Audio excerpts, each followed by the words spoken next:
If you asked most British expats in France to name the most tax-efficient financial product available to them, you'd get a variety of answers. ISA, which as we covered in a previous video, is sadly no longer the answer. Premium bonds, charming but not quite what we're looking for.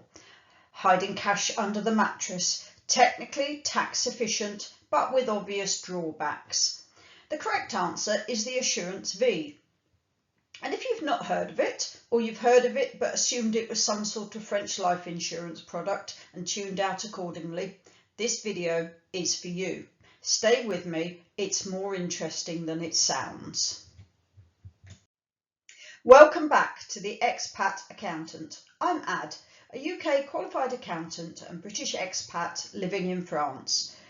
I've mentioned the Assurance Vie in several previous videos on ISAs, on inheritance and on social charges, and each time I've promised a dedicated video covering it properly.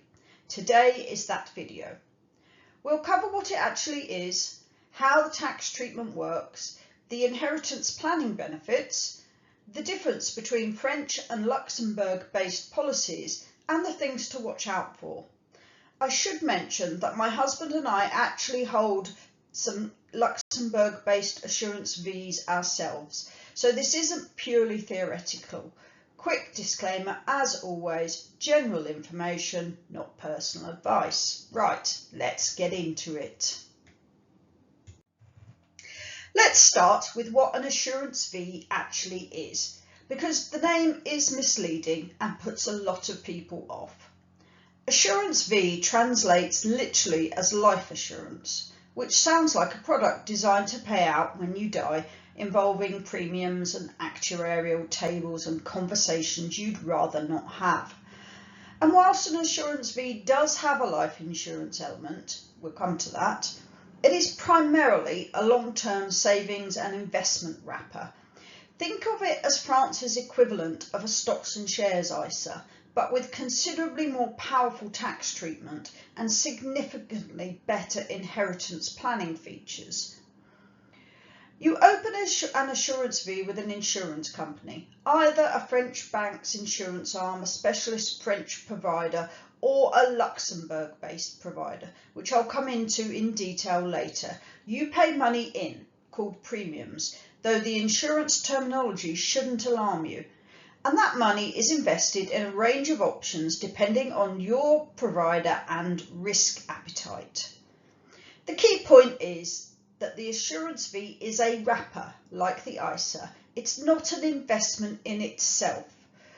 What sits inside the wrapper can be anything from low risk guaranteed funds to a diversified portfolio of global equities. The wrapper is what gives you the tax advantages. The investments inside it determine your returns. One important point about French Assurance Vie policies specifically, they are individual contracts. You cannot have a joint French Assurance Vie. Each person opens their own. For couples, this means 2 separate policies, 1 per person. Luxembourg-based policies, however, can be structured differently and can be held jointly, which is one of several reasons why they are popular with internationally mobile investors and British expats. More on that shortly. Right, let's talk about the tax treatment, because this is where the Assurance Vie becomes genuinely interesting. While your money sits within the Assurance Vie and is not withdrawn, there is no annual income tax or capital gains tax to declare. Dividends, interest and gains accumulate within the policy on a tax deferred basis. Unlike your ISA, which France taxes annually on incomes and gains as they arise, the Assurance Vie is not taxed until you make a withdrawal. This is a fundamental advantage for long-term investors. Your money compounds without the drag of annual taxation. France has effectively created a tax-deferred investment environment, which, given France's general enthusiasm for collecting tax, is either admirably enlightened or deeply out of character, depending on your perspective. Tax only arises when you make a withdrawal. And even then, only the gain element of your withdrawal is taxed, not the capital. So if you put in €100,000 and it grows to €130,000 and you withdraw, say, €13,000, only the gain proportion of that €13,000 withdrawal, roughly €3,000, is subject to tax. The capital portion of each withdrawal comes out tax-free. This is considerably more elegant than it sounds on first explanation. Now, the tax rates on withdrawal depend critically on one thing: how long you have held the policy.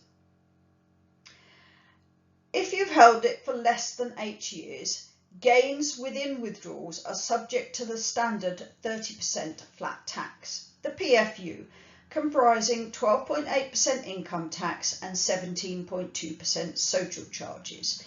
There is no particular advantage to withdrawing early, and in most cases you would be advised not to. If you've held the policy for over 8 years, the tax rate on gains within withdrawals reduces to 24.7%, comprising a reduced income tax rate of 7.5% rather than 12.8%, plus the 17.2% social charges. And on top of that, there's an annual tax-free allowance on gains of €4,600 per individual or €9,200 per couple, meaning a meaningful amount can be withdrawn each year completely free of income tax. Social charges still apply to gains above the allowance, but the income tax element disappears entirely up to that threshold. The practical implication is clear. Open your Assurance Vie as soon as possible so the 8-year clock starts ticking. The difference between a policy that has passed its 8th birthday and one that hasn't is meaningful in tax terms. One of the rare instances in financial planning where the advice is genuinely simple. Start sooner rather than later. One useful note for S1 holders, as we covered in the social charges video: if you hold a valid S1 certificate, your social charges rate on investment income may be 7.5% rather than 17.2%. This applies to Assurance Vie withdrawals too, potentially reducing your overall withdrawal tax rate considerably. It's worth factoring in when calculating your position. Now, let's talk about the inheritance planning benefits, which are arguably even more compelling than the income tax advantages for many British expats. Assets held within an Assurance Vie do not form part of your estate for French succession purposes. They pass directly to the named beneficiaries on your death, outside the normal succession rules, outside the notaire processes, and generally outside the forced heirship provisions. You name whoever you wish as beneficiaries in the policy contract: your spouse, your children, an unmarried partner, a friend, a particularly deserving donkey sanctuary, and on your death the money goes directly to them. The inheritance tax treatment is also highly favourable. For policies funded before age 70, each named beneficiary can receive up to €152,500 completely free of French inheritance tax. That is per beneficiary, not per policy, not shared between them, per person. Above that threshold, tax applies at a relatively modest rate, starting at 20% and capped at 31.25%. Considerably lower than the rates that would apply under normal succession rules for non-family beneficiaries. For policies funded after age 70, the position is less generous.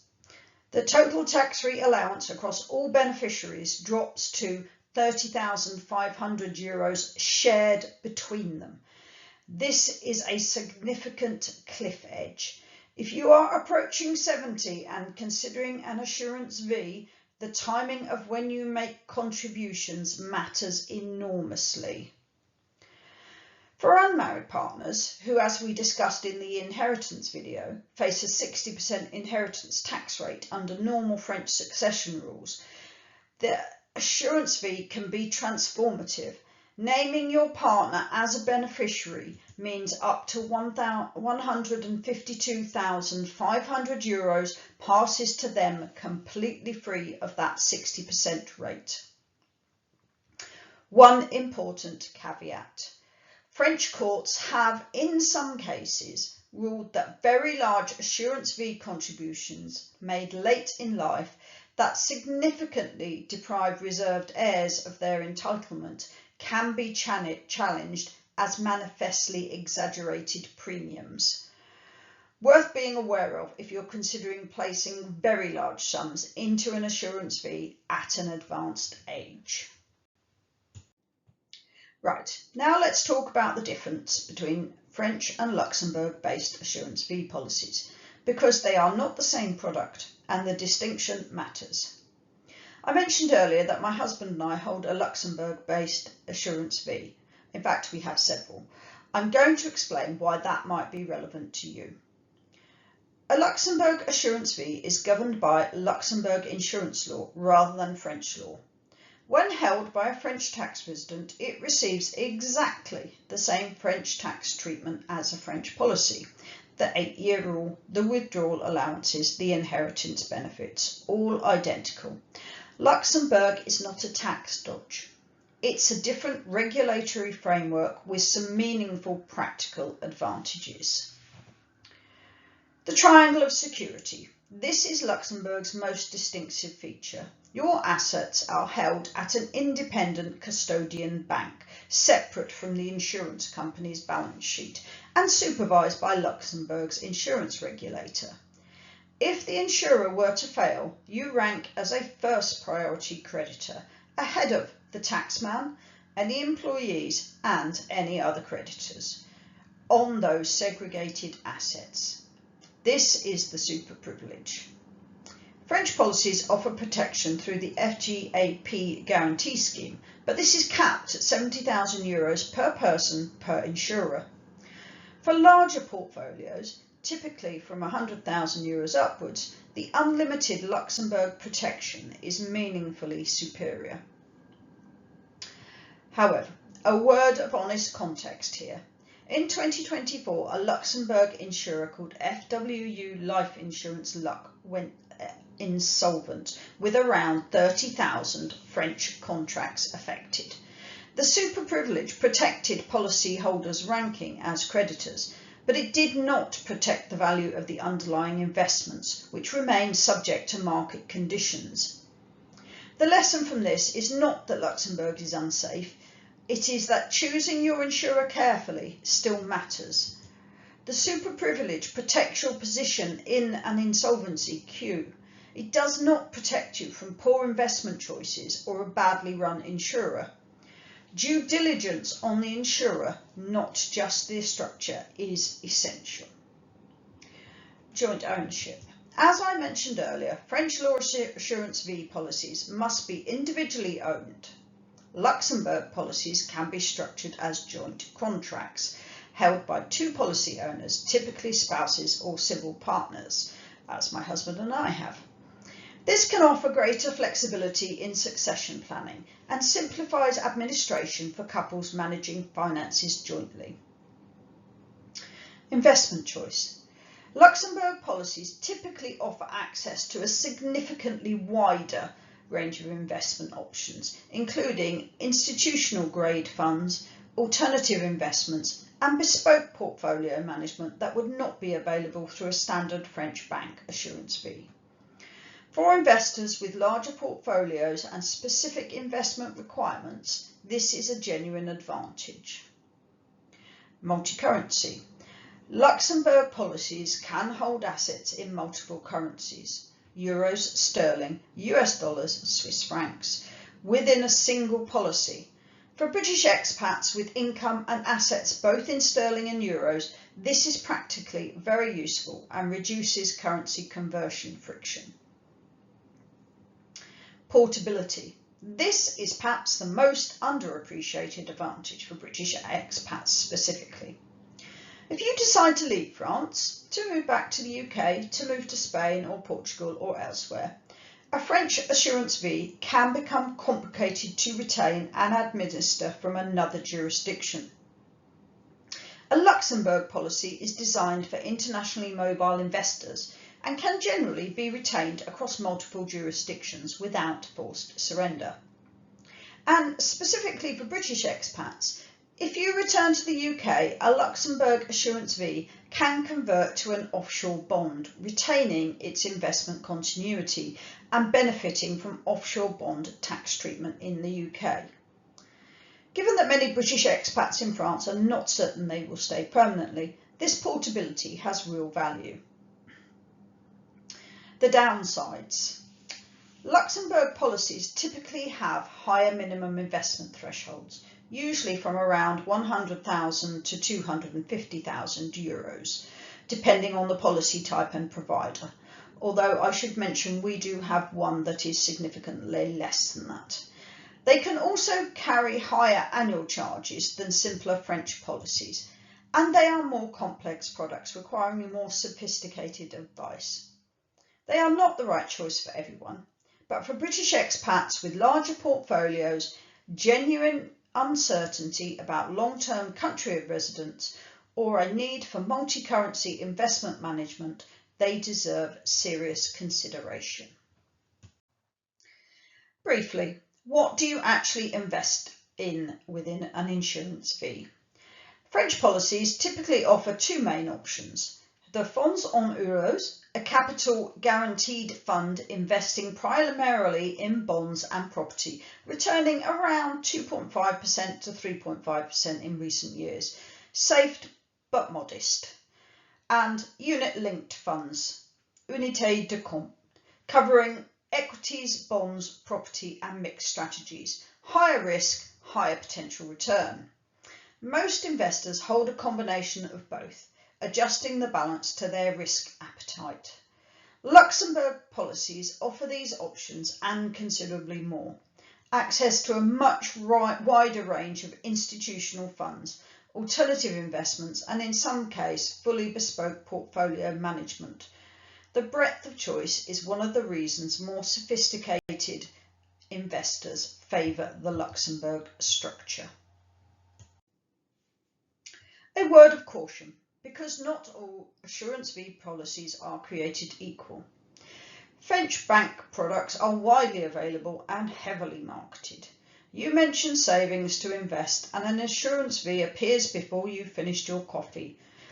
These are not necessarily bad products, but they can be expensive, limited in investment choice and not well suited to British expats with cross-border needs. Specialist expat advisors offering access to a range of French and Luxembourg providers are generally better placed to find the right structure for your situation than your bank will be. Look for low or zero entry charges, transparent annual management fees, wide investment choice, and an advisor who understands your cross-border position, including your UK assets, pensions and property. This is not a product to buy from whoever happens to be sitting across the desk at your local French bank on a Tuesday afternoon. It is a long-term financial commitment, potentially for decades, and the choice of provider and structure deserves proper independent advice. So let's pull all this together. The Assurance Vie is France's most powerful long-term savings and investment wrapper. Tax-deferred growth, no annual tax whilst invested. After 8 years, reduced withdrawal rates and an annual tax-free allowance. For inheritance planning, up to €152,500 per beneficiary, free of inheritance tax for policies funded before age 70, outside normal succession rules entirely. French policies are individual, straightforward, and accessible from relatively modest amounts. Luxembourg policies add joint ownership, stronger investor protection through the super privilege, wider investment choice, multi-currency capability, and crucially, portability if you ever leave France, including conversion to an offshore bond if you return to the UK. The right choice between French and Luxembourg depends on your portfolio size, your investment needs, your certainty about remaining in France, and your overall cross-border financial picture, which is precisely the kind of question a consultation with an experienced advisor is designed to answer. Next week, I'm covering something that affects a growing number of British expats. What happens with your finances if you decide to move back to the UK? Returning has tax implications in both countries that most people don't think about until they've already made the decision, and by then some of the planning opportunities have closed. Subscribe so you don't miss it, leave your questions below, and I'll see you next Wednesday.